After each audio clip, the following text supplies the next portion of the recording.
ভিডিঅ' ওলোৱা হ'ল ৰেবৰ এগেইনষ্টত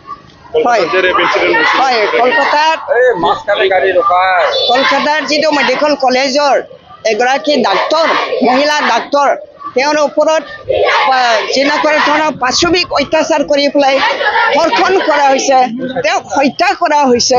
শাৰীৰিকভাৱে কোনো পাৰ্টত কোনো অংশত মানে ভালকৈ মানে কিবা কৰা নাই। অমানসিকভাৱে তেওঁলোকে জন্তুৰ দৰে মানে এই যে মমিতা দেৱনাথৰ ওপৰত এনেকুৱা ধৰণৰ কাণ্ড কাৰখানাবিলাক কৰিছে।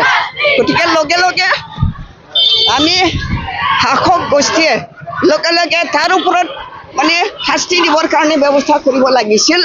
কিন্তু মমতা বেনাৰ্জীৰ চৰকাৰে এভিডেন্সবিলাক মুচিবৰ কাৰণেহে তেওঁক ব্যৱস্থা লোৱাটো আমি দেখা পাইছোঁ। সেইকাৰণে মানে মই কঠোৰভাৱে নিন্দা কৰিছোঁ, গৰিহণা দিছোঁ। মমতা বেনাৰ্জী নিজে দায়িত্ব লৈ পেলাই চৰকাৰৰ পৰা তেওঁ পদত্যাগ কৰিব লাগে। পদত্যাগ কৰিলেহে মানে ৰাইজে শান্তি পাব। গতিকে কোকৰাঝাৰৰ যি সচেতন মহিলা